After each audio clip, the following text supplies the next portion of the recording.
Bagi Anda yang baru saja bergabung, berikut berita utama kami hari ini. 3 jenazah santri asal Surabaya yang berhasil diidentifikasi tim DVI Polda Jawa Timur diserahkan kepada keluarga.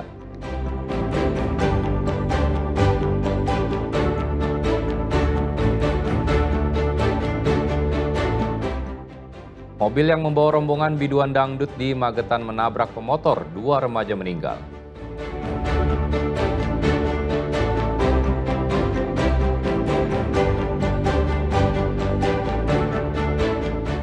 Produksi telur asin dengan cara tradisional, pria di Jombang hasilkan puluhan juta rupiah per bulan.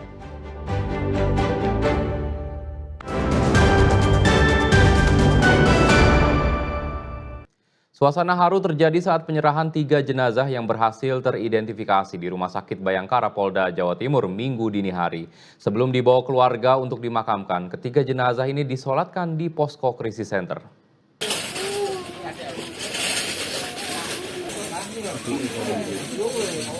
Isak tangis keluarga pecah saat akan menjemput 3 jenazah korban ambruknya bangunan Ponpes Al-Khozini yang berhasil diidentifikasi tim DVI Polda Jawa Timur Minggu dini hari. Gubernur Jawa Timur Hovifah Indar Parawansa ikut menenangkan dan menguatkan keluarga korban.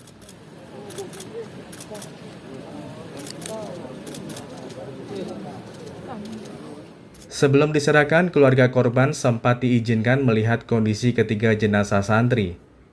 Masing-masing Firman Nur, 16 tahun, warga Jalan Tembok Surabaya, Muhammad Aska Ibadurrahman, 13 tahun asal Kenjeran Surabaya, serta Daul Milal, 15 tahun, warga Sido Kapasan Surabaya.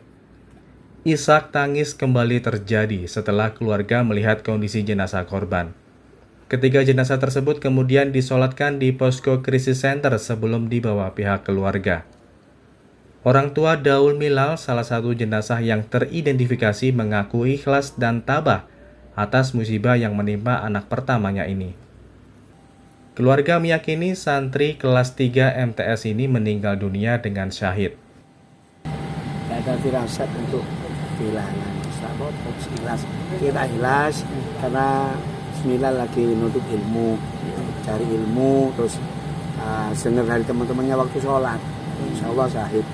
Jadi kami tidak khawatir, tidak terlalu terlalu untuk nangis, tidak wis Bismillah, yakin saya. Kelas Pak yang betul ya?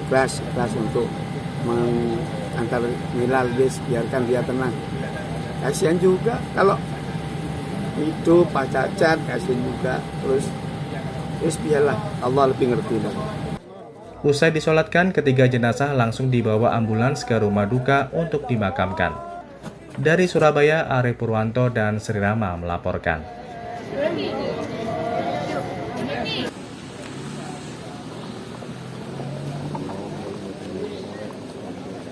Mobil yang ditumpangi biduan asal Madiun menabrak pemotor di Magetan. Akibat peristiwa ini, 2 pelajar sekolah menengah pertama tewas di lokasi kejadian.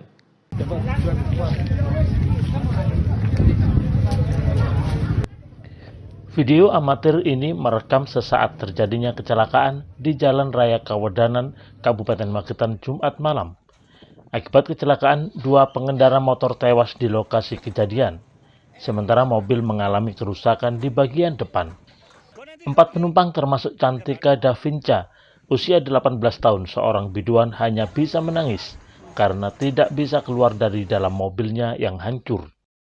Peristiwa ini terjadi ketika minibus yang dikemudikan Febrian Fitrianto, 28 tahun, warga Madiun, hendak mengantarkan 4 wanita biduan menuju Kecamatan Poncol, Magetan untuk tampil dalam kegiatan masyarakat.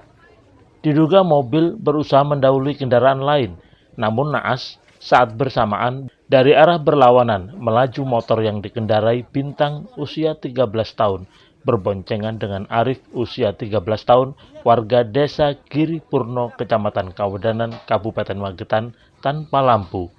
Sehingga tabrakan pun tak terelakkan karena sopir yang tidak melihat pemotor di depannya.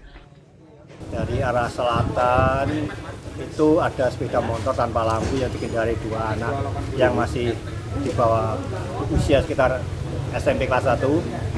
Innova mendahului mobil dan dari arah selatan ada sepeda motor yang tanpa lampu, jadi kemungkinan drivernya itu kaget. Akhirnya driver menabrak sepeda motor, Innova itu menabrak sepeda motor, akhirnya dibanting lagi ke kanan, nabrak bengkel bubus yang ada di Jeratulung. Polisi yang mendapat laporan langsung ke TKP dan memintai keterangan dari warga serta sopir minibus terkait pasti penyebab kecelakaan.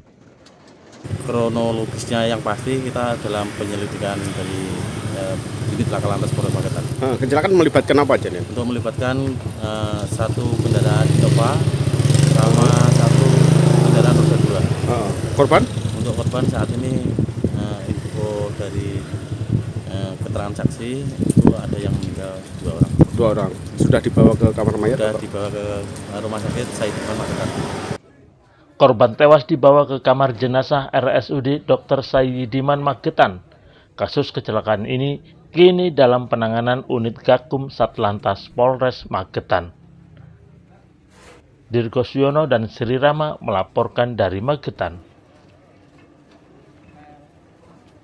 Siapa yang tak tahu telur asin? Nah, di Jombang ada warga yang masih mempertahankan pengolahan telur asin dengan cara tradisional. Alhasil, telur asin produksinya berbeda dengan hasil olahan pabrik hingga diminati sampai luar Pulau Jawa. Ingin tahu pembuatannya? Berikut liputannya untuk Anda.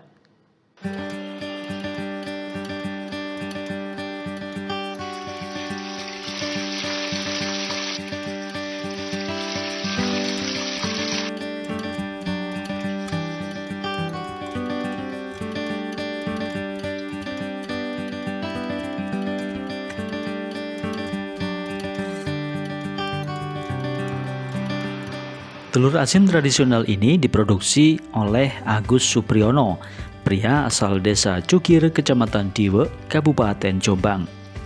Agus menekuni produksi pembuatan telur asin kurang lebih sejak 10 tahun lalu.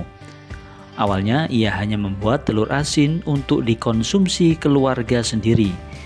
Namun karena dianggap enak oleh keluarganya, Agus memberanikan diri mulai memproduksi lebih banyak telur asin untuk dijual. Agus membeli telur bebek dari sejumlah peternak di Kecamatan Diwe. Telur-telur itu kemudian dibersihkan dan disortir. Setelah siap, proses penggaraman atau pengasinan dilakukan dengan membungkus telur bebek menggunakan serbuk batu bata yang sudah dicampur garam kasar. Setelah 10 hari proses penggaraman, telur kembali dibersihkan dan kemudian direbus sekitar 1,5 jam hingga matang. Proses pembuatan telur asin secara tradisional ini menghasilkan telur asin yang masir dan lezat.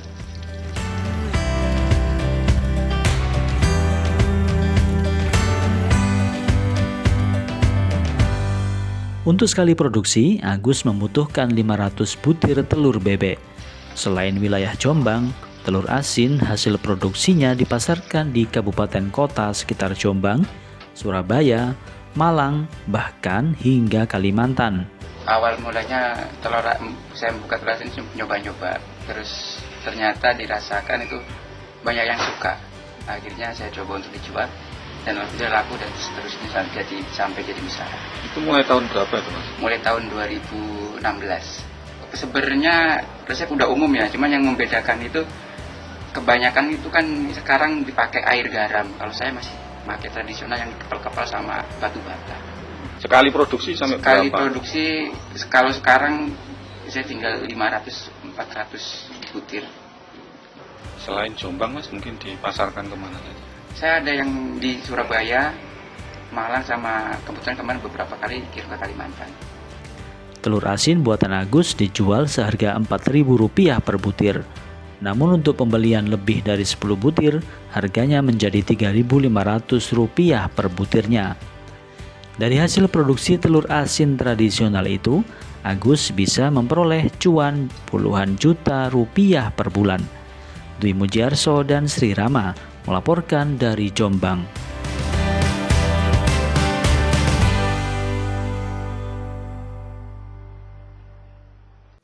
Ya, informasi tadi sekaligus mengakhiri jumpa kita di Berita Jawa Timur. Jangan lupa, pastikan Anda subscribe channel YouTube Liputan 6 SCTV Daerah.